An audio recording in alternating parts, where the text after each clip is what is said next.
lingkuran, kahit saan dalhin. Ikaw ay lagi kong susundin, anuman ang suliranin. Lahat ay aking kakayanin, pagkat ikaw ay kapiling. Subukin man ng panahon, mananatili sa'yo, Panginoon.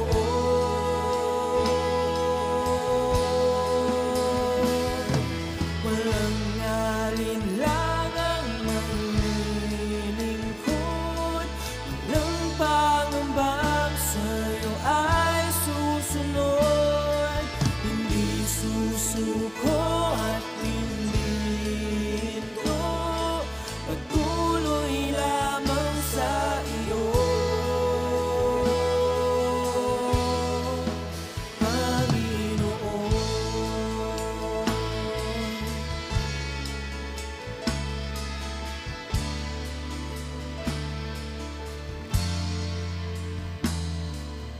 Ikaw ang aking paglilingkuran, kahit saan dalhin.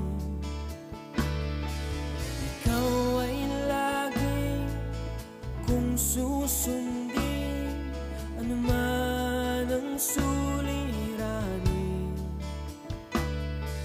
Lahat ay aking kakayanin, pagkat ikaw ay kapiling. Subukin man ng panahon. Isang mapagpalang gabi po sa buhay ng bawat isa, and welcome po sa ating pong programa na Tinig ng Pag-asa, na kung saan ay atin pong pag-uusapan, walang iba kung hindi po yung ang salita po ng ating Panginoon. So sa month po na ito, ang ating pong pinakatema is doon pa rin tayo maglalaro sa God's Abounding Grace, na kung saan ito yung pinakatema ng buo pong Jeblo family for the whole year. So talagang yung biyaya po ng ating Panginoon. Kaya sa gabing ito, habang tayo po ay magpuproceed mag-aral ng salita ng Panginoon, hayaan po natin na mag-flow ang Espiritu ng ating Panginoon sa ating pong pananalangin. So let us pray po muna. Panginoong Jesus, ikaw na po ang bahala sa gabing ito. Lord, kung ano man po ang aming pong mapag-uusapan, maididiscuss, O Diyos, na mga bagay-bagay patungkol po sa salita mo, Panginoon, ay kami po ay mapagpala nito, Panginoon, at hayaan mo ang flow ng Holy Spirit ay maranasan po namin sa aming kalagitnaan. Kaya dakilang Amang Diyos, ina-acknowledge namin ang presensya mo at ikaw po, Panginoon, ang kumilos sa amin po na kalagitnaan, at ikaw rin po magpala ng iyong salita. Maraming salamat. We honor you, we praise you. In Jesus' name we pray. Amen and amen. So magandang gabi po sa bawat isa muli. And pinaka-tema, context po natin is nandun po sa Romans 5:17. Basahin ko lamang po, So sabi po dito, for if by the trespass of one man death reigned through that one man, how much more will those who receive God's abundant provision of grace and of the gift of righteousness reign in life through the one man, Jesus Christ. Sa Tagalog po, sabi po dito, sa pamamagitan ng pagsuway ng isang tao, naghari ang kamatayan. Ngunit sa pamamagitan din ng isang tao, si Jesucristo, ang mga taong pinagpala ng sagana at tinuring na matuwid ng Diyos ay maghahari sa buhay. So, ang pinag-uusapan po natin na God's abounding grace is, alam naman po natin na yung abounding is very plentiful, very abundant, or di naman kaya sagana po sa Tagalog. At yung grace, alam natin na ito ay undeserved na favor or unmerited na favor na nagagaling po sa ating Panginoon dahil sa kanyang unconditional love, sa kanyang kindness sa atin, sa kanyang mercy patungkol po sa atin. At alam natin din na ang grace po na to ay cannot be earned or it is just like freely given, no? So binibigay lang po sa atin ng libre, no? Katulad ng example na ikaw ay nagtatrabaho ng 8 hours sa isang kumpanya, no? At the same time, pagpasok mo sa company na yun, sa trabaho mo, nag-login ka lang, pag-login mo, wala kang ginawa, no? Kung hindi, naupo, maaaring natulog. So at the end of the day, ng iyong pagtatrabaho, wala kang ginawa, binigyan ka pa rin ng sahod. So yun po yung pinaka-classic example ng grace, no? Unmerited. So binigyan ka pa ng sahod na hindi ka nagtatrabaho. So sa ating Panginoon, ganun po. Wala tayong ginawa, no? Wala tayong gagawin. Kung hindi, manampalataya lamang sa Kanya, no? Ipagkakaloob niya sa atin. Kasi nandyan lang po yan, yung grasya ng ating Panginoon, yung grace ng ating Panginoon, nandyan po yan freely. It will be given to us, to those who accept the grace of God, no? So gusto lang natin i-recall kung ano ba yung God's grace to humanity, no? Gusto lang natin i-review para at least bago tayo mag-usap doon sa talagang totoong topic na pag-uusapan po natin sa gabing ito, ay kunin muna natin muli yung background. Okay? So dito po, no, sa ating pinag-uusapan, unang-una, because we sin, we will be punished by death. Dahil nagkasala ang tao, so mamamatay ang tao. Yan yung punishment niya. Hindi lamang sa death in our body, alam na alam po natin yan, lahat tayo from alikabok, babalik tayo sa alabok, na kung saan tayo po ay mamamatay pagdating ng panahon. Mabubulok po ang ating physical na katawan.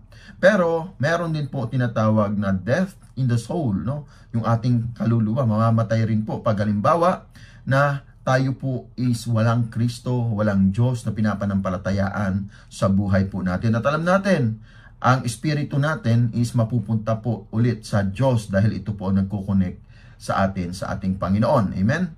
So, composition ng body, alam na po natin, body, soul, and spirit yan. So, basic po na foundation ng atin pong pinaka-composition ng body. But, mamaya, madidiscuss natin further yung atin pong tatlong composition na yan. And mamaya, makakapag-focus po tayo sa pinaka-soul na composition ng ating katawan, no? Na kung saan we are a spirit, na kung saan merong kaluluwa and living in a body. Okay? So, ano po ang reference doon? Bakit may punishment na death? Bakit ko sinabi na gano'n? So, syempre tayo po hindi tayo magsasalita nang hindi naaayon sa katuruan ng Biblia. Sabi po dito sa Romans 5:17, pinaka-main verse po natin, di ba? Sabi doon, sa pamamagitan ng pagsuway ng isang tao, naghari ang kamatayan. Ibig sabihin, sa sin, ang pagsuway ay kasalanan. So, dahil sumuway, mamamatay ang isang tao. Romans 5:12 din, sabi dito, ang kasalanan ay pumasok sa sanlibutan sa pamamagitan ng isang tao, at ang kamatayan ay pumasok sa pamamagitan ng kasalanan. So dahil po dito, no, lumaganap ang kamatayan sa lahat ng tao sapagkat ang lahat ay nagkasala. So yun po yung sabi doon, lahat po tayo nagkasala, kaya lumaganap ang kamatayan sa lahat po ng tao. At sabi rin po sa Roma 6:23, alam na alam din po natin to, sapagkat kamatayan ang kabayaran ng kasalanan. Yun po yung sinasabi niya. So, once tayo nagkakasala, tayo po ay mamamatay. Alright? So, yun yung kahahantungan ng tao. Pangalawa, ang ating pong kasalanan ay ang nagsiseparate sa atin sa presensya ng Diyos. No? Nagsiseparate sa Diyos sa atin. Our sins separate us from God. So bakit ko po nasabi niya? Ano pong reference natin sa Bible? Sabi sa Isaiah 59:2, ang masasama ninyong gawa ang dahilan ng pagkawalay ninyo sa Diyos. Nagkasala kayo, kaya hindi ninyo siya makita at hindi niya kayo marinig. Ibig sabihin, sinabi dito, ang masasama ninyong gawa, no? Ang dahilan ng pagkawalay ninyo sa Diyos. So, we are separated from God due to our sins, sa ating mga kasalanan. At alam naman po natin din yung verse ng Mika 3:4 na kung saan sinasabi, darating ang araw na kayo'y dadaing kay Yahweh, ngunit hindi niya kayo tutugunin. Hindi niya kayo papakinggan dahil sa inyong mga kasamaang ginawa. Hindi tayo pakikinggan ng Diyos dahil wala na po tayong connection sa Kanya dahil sa ating ginagawang kasalanan. So our sins no, magdudulot sa atin ng kamatayan, at ang sins na to ay magdudulot din sa atin ng separation sa ating Panginoon. At syempre, ang pangatlo, dahil may problema, at ang problema na to, kamatayan, na kung saan, another na problema, ay naghiwalay tayo sa ating Panginoon dahil sa kasalanan, merong solusyon po, at ito po yung free gift of salvation from sins. Through our faith, Jesus Christ. So yun po yung grace, yung habag, yung grasya na ipinagkakaloob sa atin ng ating Panginoon. At ang reference po natin dyan, no, makikita po natin sa Ephesians 2:8-9, na kung saan sabi po dito, "For it is by grace you have been saved through faith, and this is not from yourselves, it is the gift of God, not by works, so that no one can boast." No?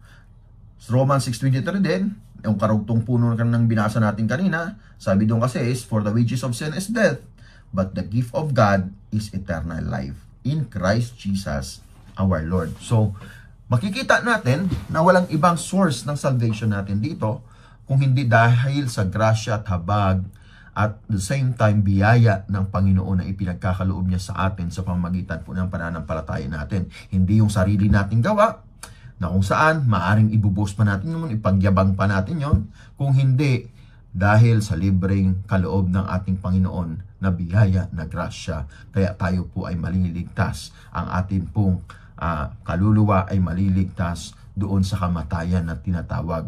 Amen? Ang katawan lang po natin ang mamamatay. Alright? So, yun po yung basic na ating pong foundation, no? Ng ating pong grace ng Panginoon. And alam naman po natin sa buhay natin na we are now living under the grace of God. Sa henerasyon po natin ngayon, hindi na tayo under the law. Bagkus, we are under the grace of our God, our Lord Jesus Christ. So, balik tayo doon sa pinag-uusapan natin patungkol sa Romans.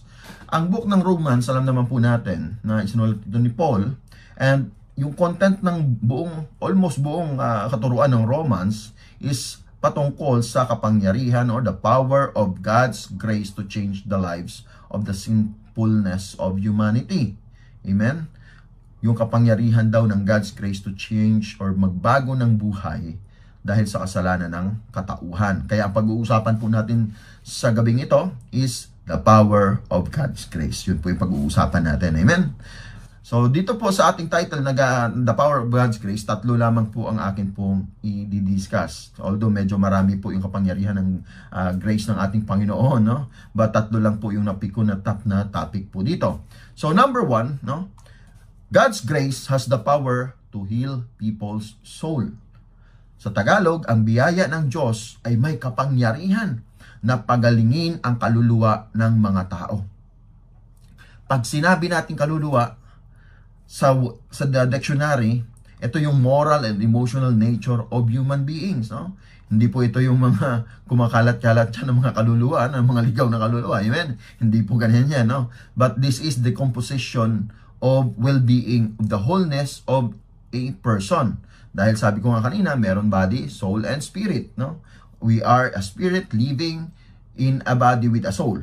Okay? So, yun po yung composition ng tao. So, meaning to say, sa Bible, no, sa Bible, we can say na ang atin pong soul ay composed ng tatlong parts. So, ito po yung ating mind, no, pag-iisip natin. Ito yung ating emotions, no, sa nararamdaman natin. At ito yung will natin, yung kalooban natin. Yun po yung composition ng atin pong pinaka-soul, kaluluwa natin. So, paano ko po nasabi? May basis pa rin po tayo. So, unahin natin yung pag-iisip, no? Pag-iisip. Sa pag-iisip natin, sabi sa Psalms 139:14, sabi dito, "Your works are wonderful, and my soul knows it well." Tandaan natin, knows it well, no? So, yung verse na ito, ang soul nakakaalam daw. At marami pang verses na naka-indicate na ang soul natin daw is also naka-consider and also naka-remember. Okay? So, knowing, yung considering, at saka yung remembering is a function of our brain. Function po yan ng ating kaisipan. At since function siya ng ating kaisipan, ibig sabihin, ang soul natin pala, parte ng soul natin is yung ating kaisipan. No? Yung ating mind. Alright? So, pangalawa, sinasabi natin na love or emotion. No? Dahil Sa Biblia, meron pong love na tinatawag yung soul. Meron din hate, meron din na nafe-feel, meron din joy, meron din grieves, meron din desire. Tingnan natin sa book ng Songs of Songs. So sabi dito, sa Songs of Songs 1:7, sabi dito, "Tell me, you whom my soul loves, where do you pasture your flock?"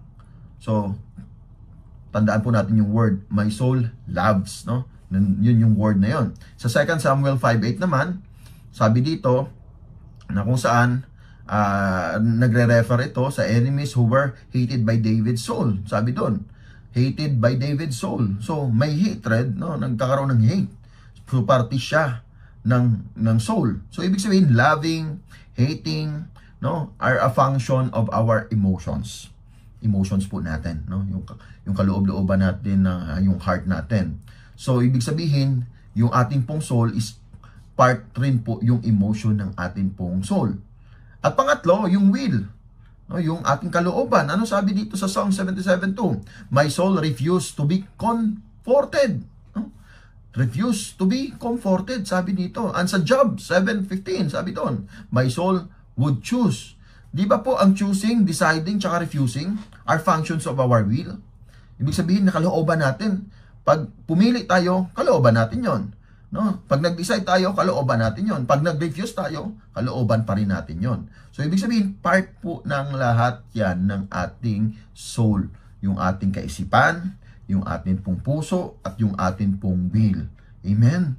Dahil ang soul natin has the ability to know, to understand, to love, to hate, and to refuse. Yung inaalaw natin yung psychological na realm ng ating pong buhay, no? So, ang ating pong pinaka-soul, it express our personality. Kabuuan ng personality po natin yan. Amen? At marami po tayong nakikita that our spirit is a mouthpiece that we use to contact and receive God. Yan po yung mouthpiece natin ng ating espiritu. Pero, ang soul po natin is a mouthpiece naman natin for expression. Amen? Mouthpiece for our expression, yung pinaka-soul po natin.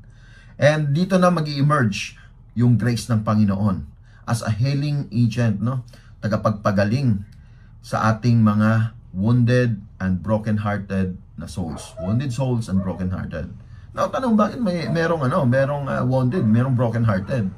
Alam naman po natin, we are always wounded and broken-hearted because of sin. Because of kasalanan.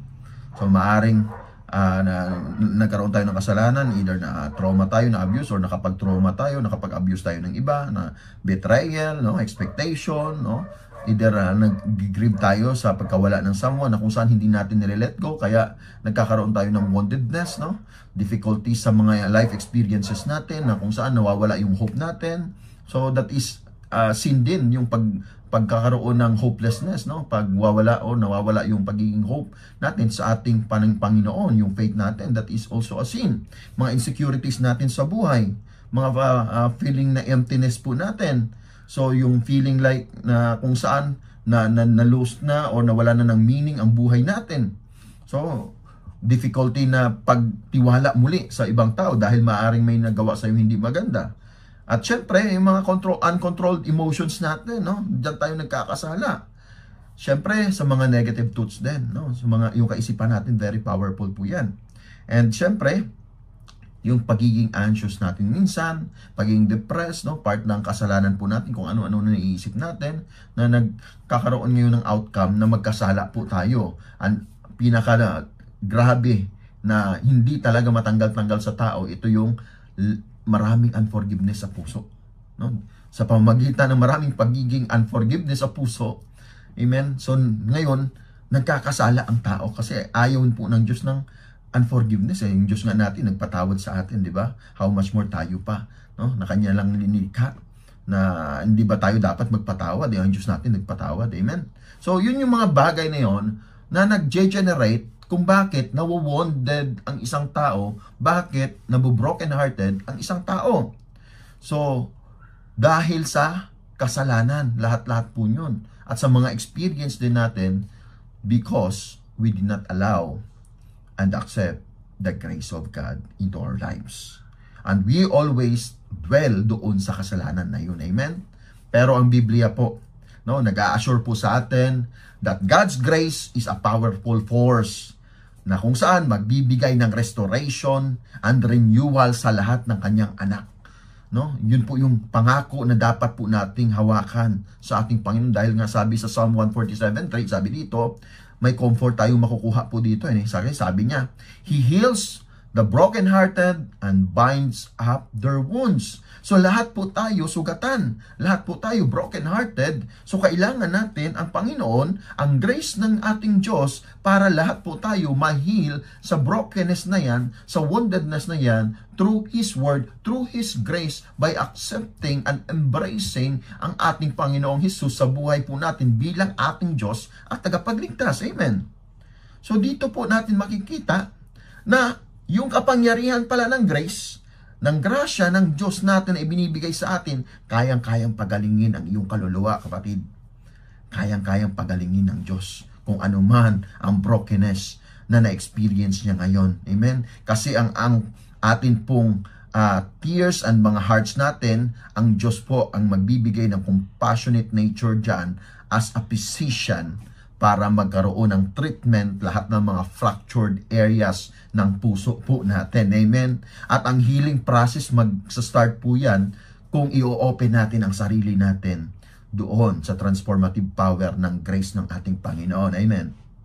Alam natin po ang God's grace nag-ooperate lamang na kung saan hindi lamang ito isang remedy, no?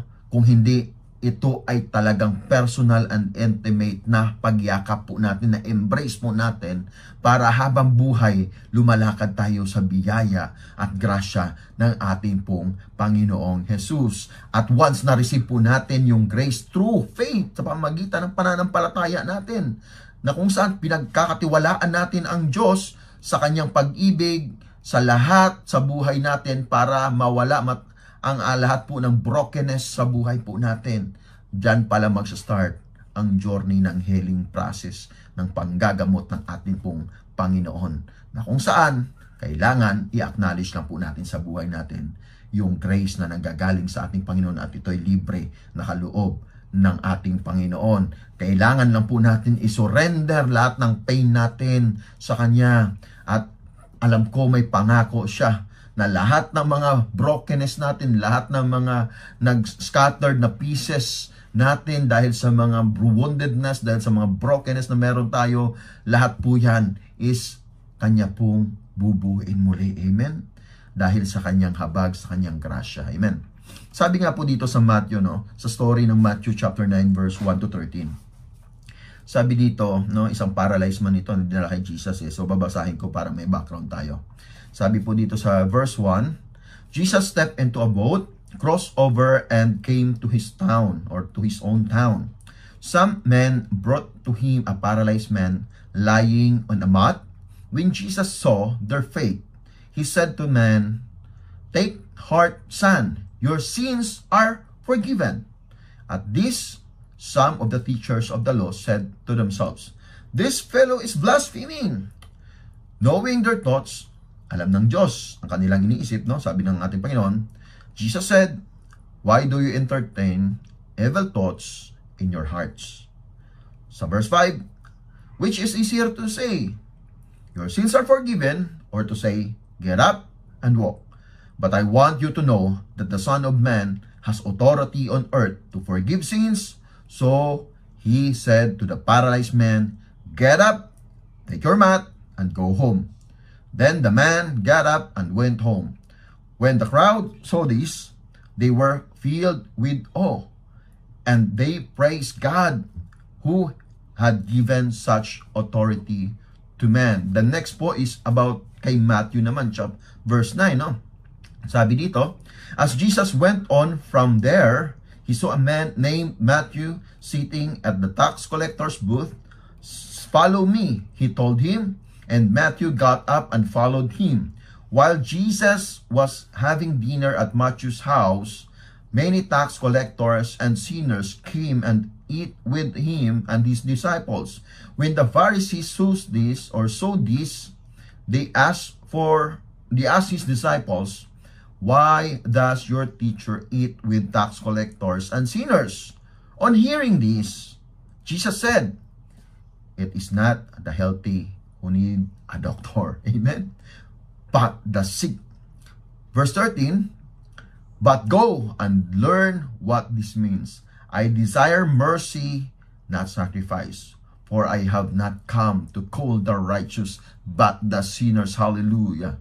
So these verses, makikita natin sa story, yung first sa story about dun sa paralyzed man na dinala kay Jesus. Nung una niyang nakita nito, ang nakita niya is hindi yung paralisadong tao, hindi yung outer part, kundi ang nakita niya, yung faith, pananampalataya ng tao na yon. Minsan sa buhay kasi natin po, kala natin paralisado po tayo pero hindi natin nakita yung glory ng Diyos, na kung saan through our faith lang pala kailangan para po tayo ay talagang totally gumaling. Dahil itong taong to paralisado, maaring decades na siya na paralisado, dekada na, pero sa pamamagitan po ng kanyang pananampalataya sa ating pong Panginoong Jesus, dahil lumaganap na nung time na yon yung balita patungkol sa ating Diyos, sa ating Panginoong Jesus. So, through the faith of that paralyzed man, walang ginawa ng ating Panginoon, kung hindi, pinatawad lang yung kasalanan. Kaya ibig pong sabihin, lahat po ng atin pong mga paralisado na buhay ay dahil po sa kasalanan po natin, mga kapatid. Dito mapapansin natin ang kwento na sinabi lang ng ating Panginoon Jesus, "Take heart, son, your sins are forgiven." Pinatawad ko na yung kasalanan. Pero ang laging reaction po ng tao ganito. Di ba po, imposible. Nakita ng tao yung sitwasyon ng paralyzed man Decades of years na nakahandusay naaring paralyzed. So anong ginawa ng mga nakarinig nung time na yon? Na pinatawad ng Panginoong Jesus natin ang kanyang kasalanan, at dahil sa kanyang pananampalataya, anong sabi nila? "This fellow is blaspheming," sabi niya. So, kinutya pa nila ang ating Panginoong Jesus at inakusahan pa ng blaspheming. Pero ano sagot ng ating Panginoong Jesus? Ito po, tandaan ninyo yung verse 4 na to ng Matthew chapter 9 verse 4. Sabi dito, knowing their thoughts, sabi ko kanina, alam ng Panginoon natin ang ating iniisip, at sila rin ganun din po. Sabi niya, "Why do you entertain?" Di ba po, pag sinabi nating entertain, that is part of our will. The entertain is part of our will. Sabi pa, "Why do you entertain evil thoughts?" Tandaan din po natin, thoughts, part of our mind. Amen? Part of our mind. And sabi pa doon, "Why do you entertain evil thoughts in your hearts?" Hearts, emotion. Amen? Emotion. Ibig sabihin po, yung kasakitan ng tao, ay nag-uumpisa talaga, at ang source talaga is ang soul natin. Dahil yung will, yung mind, yung emotion is part of our soul. Kaya kailangan gumaling ang iyong kaluluwa, kapatid. Kailangan ng kagalingan, at walang iba na magpapagaling dyan kung hindi yung kapangyarihan lamang ng grasya ng ating Panginoon. Only the power of the grace of God ang magpapagaling po sa soul natin. Kasi minsan nakikita natin yung mga bagay na imposible at hindi natin pinaniniwalaan dahil po dito sa blindedness na ginagawa ni Satan sa atin. Amen?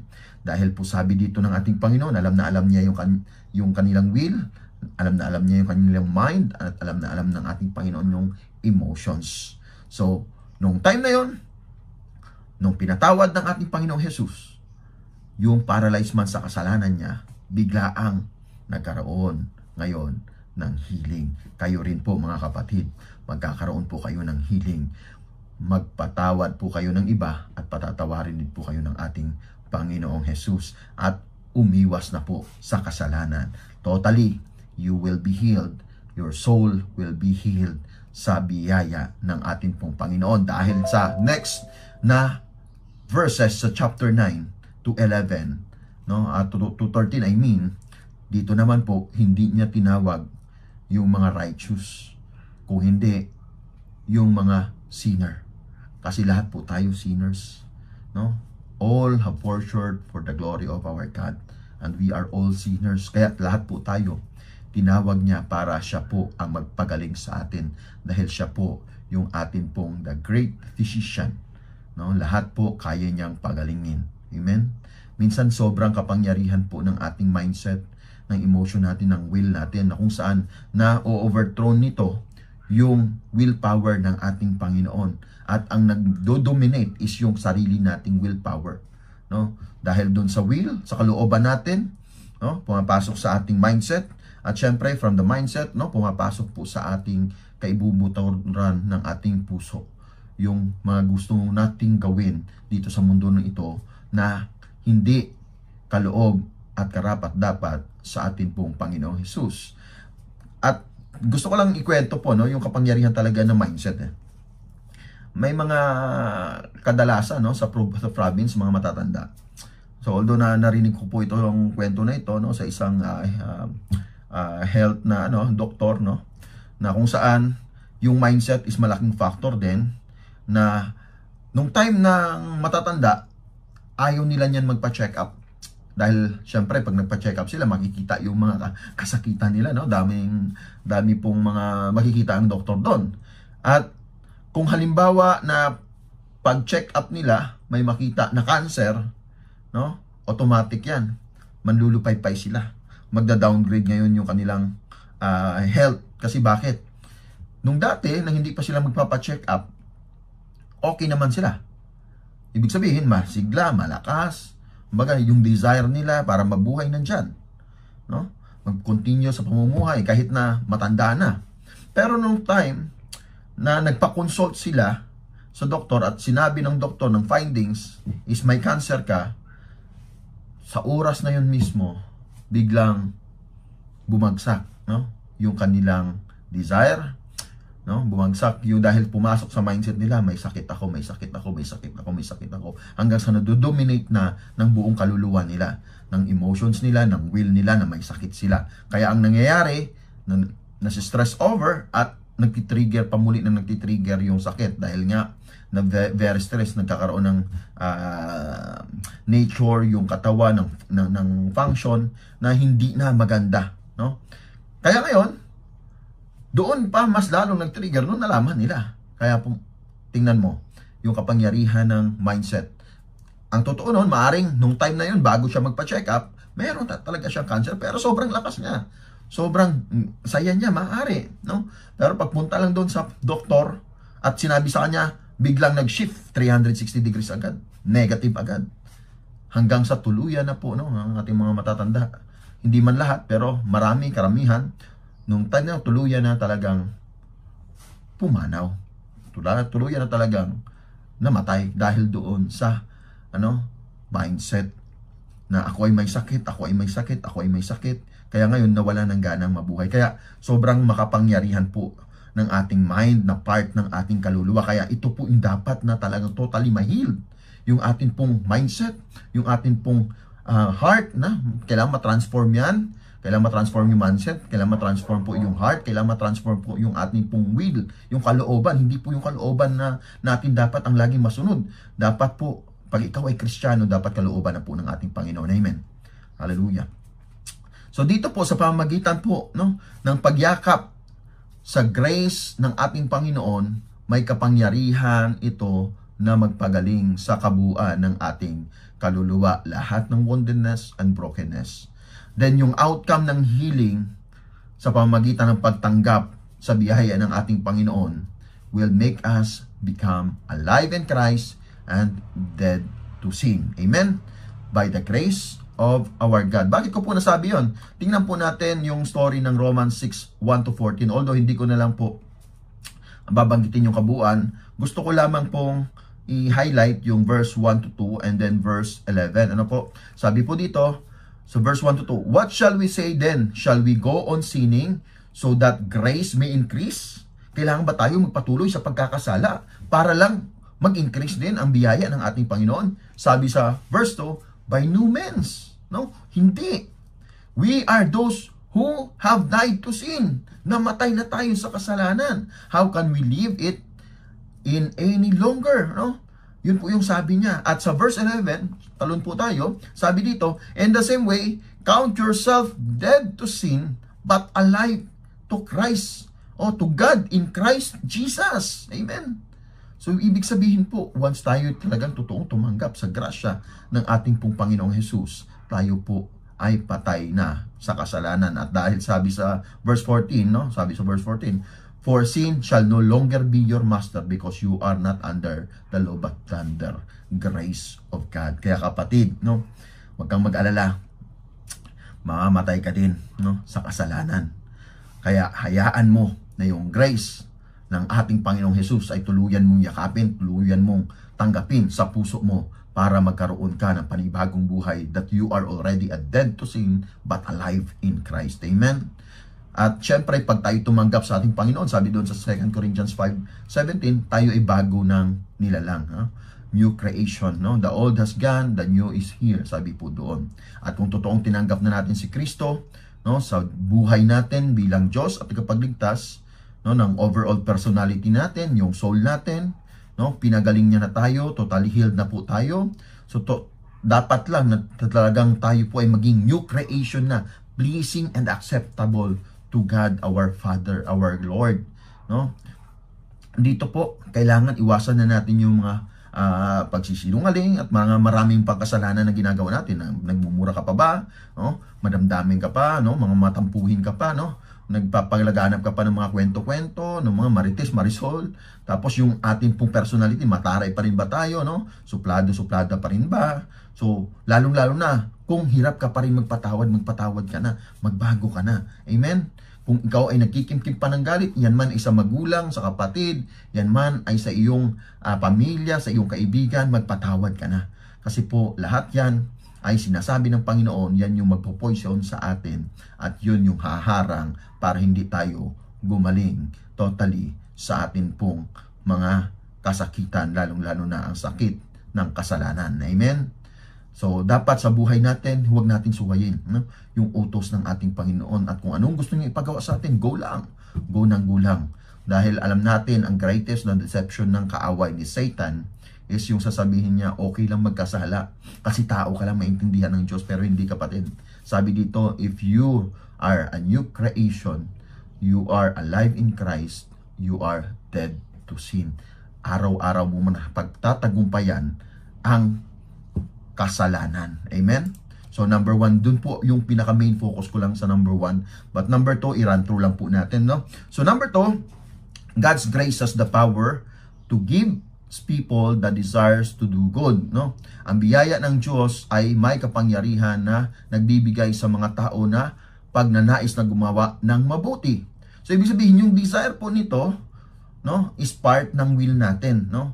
So since ang will is part ng soul natin, so ibig sabihin once gumaling po yung soul natin totally, mind, heart, and the will, automatic po yan, no? Lahat po tayo gagawa at magdi-desire ng mga mabubuting bagay. Kasi sabi nga po dito sa Ephesians 2:10, no, ang pagka-create po sa atin ng Diyos is para tayo po ay gumawa ng mabuti. Sabi dito, for we are God's handiwork, created in Christ Jesus to do good works, which God prepared in advance for us to do. Kung ano tayo ngayon ay dahil sa gawa ay gawa ng Diyos, at sa pakikipag-isa natin kay Kristo ay nilikha tayo para sa mabuting gawa na inihanda niya noong una pa man upang gawin natin. Yun po yung Tagalog na translation niya. So ibig sabihin, lahat po tayo na na-create ng ating Panginoon, ang disenyo po talaga natin is gumawa ng mabuti. Amen? Pero nangyayari sa panahon natin ngayon, hindi lang po tayo nakakagawa ng mabuti dahil po sa sinful nature na meron po tayo. And ang sinful nature po na yan, syempre automatic po yan, no? Yung will po natin, nakalooban natin lagi ang nasusunod, na which is yung will natin, alam natin na part of our soul. Dahil lang will natin laging pinipili na magkasala at hindi pinipili na gumawa ng mabuti. Amen? So ganito lang po yan, no? Kumbaga, gusto mo sa buhay mo na gumawa ka ng mabuti, pero dahil lagi mong pinipili na magkasala, hindi mo magawa. Amen? Pero alam pa natin may solusyon po dyan. At ang solusyon po dyan, walang iba kung hindi grace of God pa rin ang solusyon dyan. No? So the grace of God, no, will give us the power to desire to do good. Once totally healed na yung soul natin, yan ngayon, yung susunod na mabibigay sa atin na kapangyarihan is that the desire to do good. No? Bibigyan tayo niyan ng kapangyarihan para i-desire natin gumawa ng mabuti at lagi nating ma-overcome yung sinful nature natin and always to do or to choose to do good. Amen? Sabi po dito sa Titus 3:1-8, hindi ko na lamang po babasahin ng kabuuan, but ito pong Titus na ito, no, ang sinasabi po dito na kung saan we are saved in order to do good, no? Yun po yung ang atin pong basis, no, na kung saan once na na-save tayo, dapat gumawa tayo ng mga mabubuting bagay. So magpipik lang na lamang po ako ng mga ilang verses dito. Sabi sa verse 1, palalahanan mo ang mga kapatid na magpasakop sa mga pinuno at may kapangyarihan, sundin ang mga ito at laging maging handa sa paggawa ng mabuti. Laging handa sa paggawa ng mabuti. Talon po tayo sa verse 4, sabi dito, ngunit nang mahayag ang kabutihan at pag-ibig ng Diyos na ating tagapagligtas, iniligtas niya tayo hindi dahil sa ating mabubuting gawa, kundi dahil sa kanyang habag sa atin. Tayo iniligtas sa pamamagitan ng Espiritu Santo na naghugas sa atin upang tayo ipanganak na muli at magkaroon ng bagong buhay. So, ito yung pagkapanganak muli sa atin, no? Sa verse 7, sabi dito, upang tayo'y gawing matuwid sa pamamagitan ng kanyang kagandahang loob at tayo'y maging tagapagmana ng inaasam nating buhay na walang hanggan. Sa English po, yung verse 7 na sinasabi, sabi dito, ito yung napakaganda sa English so that having been justified by His grace, tingnan po ninyo, justified by His grace, we might become heirs having hope of eternal life. Amen? Sa atin po na buhay, kailangan pumasok po ang justification through the grace of our God. Amen? Kaya dito po mapapansin natin na yung atin pong pagtanggap sa biyaya ng Panginoon, sa grasya ng Panginoon, is magbibigay po sa atin ng kapangyarihan to desire to do good. At alam natin there are two types o dalawang klase ng paggawa ng mabuti. Una is the vertical and pangalawa is the horizontal. Siyempre pag sinabi natin vertical good works, no, yung mga actions natin na direkta na ginagawa natin directly towards God. Horizontal naman yung mga bagay na ginagawa natin towards sa tao, no? Ibig sabihin, kung vertical, yung prayer natin, yung worship natin, pag-aaral natin sa Word of God, pag-attend natin mga gawain ng Panginoon, midweek man yan, online man yan, or whatsoever, no? So at the same time, yung mga enhancement natin para mapalago pang ating pananampalataya and sharing the Word of God, no? Magpahayag sa salita po ng ating Panginoon. Ibig sabihin, pag nagpapahayag tayo, we are doing good works to our Lord Jesus Christ, no? Ang horizontal naman, alam natin, ito yung sa ibang tao. So, kindness natin, no? So, ibig sabihin, charity natin na ginagawa, services natin na ginagawa sa ibang tao, at iba pa na kung saan matutulungan yung ibang tao, no? So, yun po yung horizontal and vertical goodness na dapat din po nating gampanan. Ito yung mangyayari pag meron tayong totoong relationship sa ating Panginoong Jesus at totoo nating tinanggap siya bilang ating Diyos na kapagligtas. So magkakaroon po ng kapangyarihan yung grace niya para magawa po natin yung mga good works na ito. Dahil kung tayo lang bilang tao, we are limited, no? We are limited po yung ating kakayanan. Pero pag hinayaan natin ang kapangyarihan ng Diyos na mag-flow sa atin, sigurado po ang lahat ng imposible kaya niyang gawing posible. Amen. Hallelujah. So number 3, the last, no? God's grace has the power to empower people to live godly and have a fruitful life. Ang biyaya ng Diyos ay may kapangyarihan na pagkalooban ang mga tao na mamuhay ng maka-Diyos at magkaroon ng mabungang buhay. Pag sinabi natin godly life, ibig sabihin, living a life focused on heavenly things as opposed to temporal things. At ang temporal things na meron po tayo dito is itong mundong ito, temporary lang. A godly life is about seeking the kingdom of heaven above everything else. Amen. Sabi po sa Romans 6:14, for sin shall no longer be your master because you are not under the law but under the grace. Yung binasa rin po natin kanina doon. Amen. So, itong grace po na ito mag-i-empower sa buhay natin to live freely from the denomination of sin. Hallelujah. Yung focus po dito is yung transformational power ng grace. na mag-create sa atin, enable us or enable you to live righteously through the strength and guidance ng atin pong Panginoon na pinagkakaloob sa atin po. Rather than doon sa own effort natin to fulfill yung law, kasi wala po talagang nakaabot sa pamantayan ng batas ng ating pong Panginoon. At sinasabi rin sa Titus 2:11-12, "For the grace of God has appeared that offers salvation to all people. It teaches us to say no to ungodliness and worldly passions, and to live self-controlled, upright, and godly lives in this present age." Present age po ang sinabi nito. Kaya sa present age na ito, lahat po tayo na tumanggap kay Kristo, lahat tayo na tumanggap ng biyaya niya, ng grasya niya, say no to ungodliness and live a godly life. Amen? And fruitful life. Pag sinabi natin fruitful life, so living a life that is full of purpose, fulfillment, positive contributions. So it is about making the most of one's time and talents to create something meaningful. So meaning to say, meron ka pong purpose para mabuhay dito sa mundong ito dahil may dinisign ang Diyos sa iyo na dapat mong gampanan at dapat mong gawin. Lahat po tayo dito sa mundong ito, hindi po naipanganak ng walang dahilan. Lahat po yan may purpose po yan. At meron pong misyon ang inaatas ng Diyos sa inyo, sa bawat isa po sa atin, para pagdating ng panahon ay sasabihin niya, well done, no? Well done, my good and faithful servant. Amen?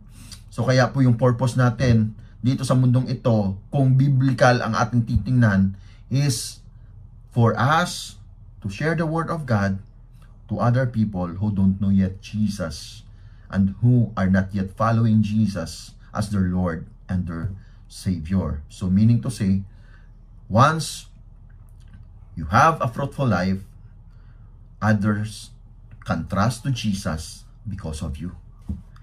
Yung ibang tao magtitiwala sa ating Panginoong Jesus, tatanggapin siya sa kanilang buhay sa pamamagitan mo na instrumento na ginagamit ng ating Diyos. At ito ay magbibigay ng glory sa ating Panginoon. Hindi po sa atin personal, kung hindi sa ating pong Panginoon. Yung fruitfulness na ito is para sa ating pong Panginoon, hindi po sa ating pong sarili. Dahil a true follower of Christ is recognized by their fruit.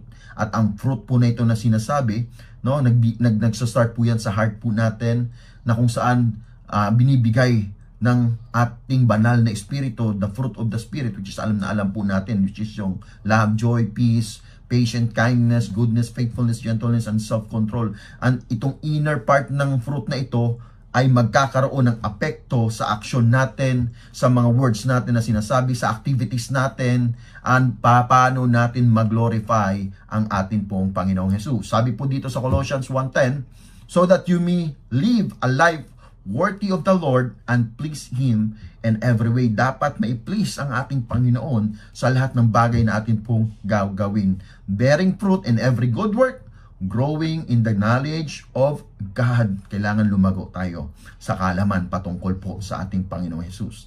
Dahil ito po ang kailangan natin para mamuhay po tayo ng naaayon sa kalooban niya sa mundong ito. At alam natin, paano tayo maging fruitful? Una, receive, believe, and act on the Word of God. We have to set goals and be a goalkeeper para maging fruitful ang buhay natin. And syempre, know your why, no? Know your why. Bakit ka ba kailangan maging fruitful? Dahil we are designed to be fruitful. We are created to be fruitful, katulad ni Abraham, no?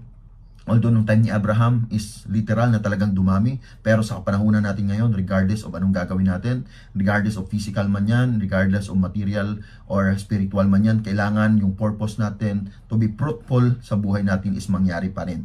And we should know, no, the why, and that is the love for our Lord. That's why we need to be fruitful, and that is the design He set before us nung una pa man, no, na maging mabunga tayo.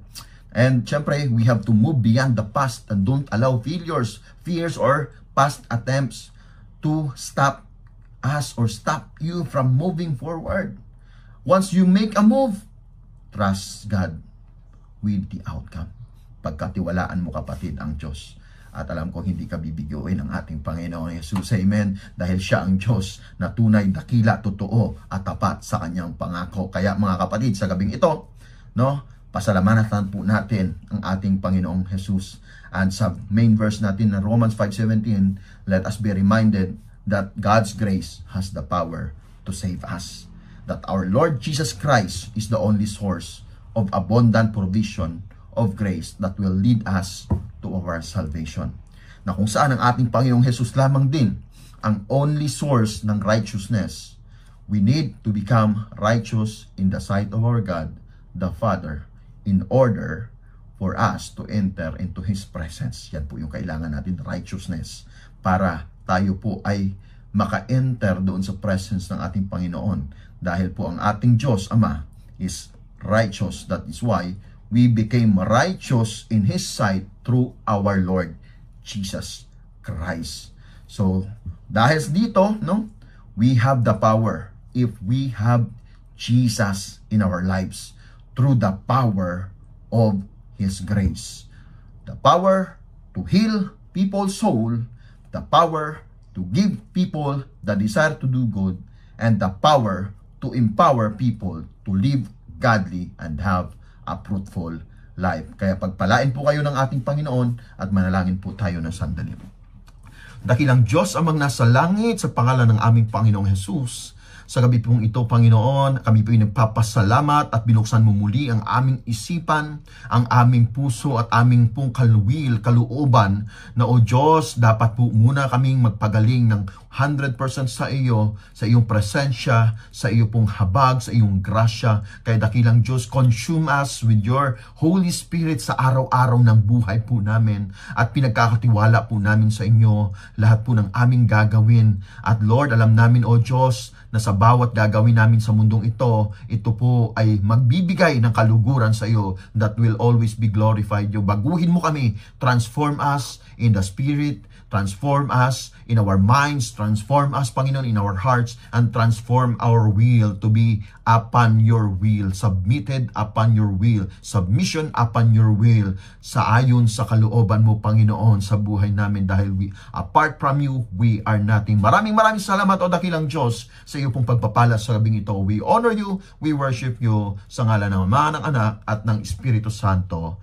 Amen and amen. Mapagpalang gabi po sa bawat isa at maraming salamat po. God bless you po. Ikaw ay kapiling, subukin man ng panahon, mananatili sa'yo, Panginoon.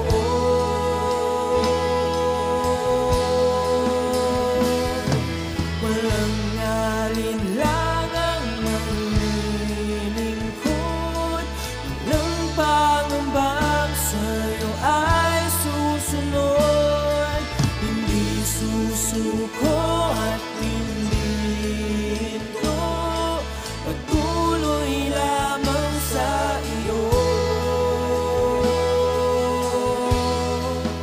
Panginoon.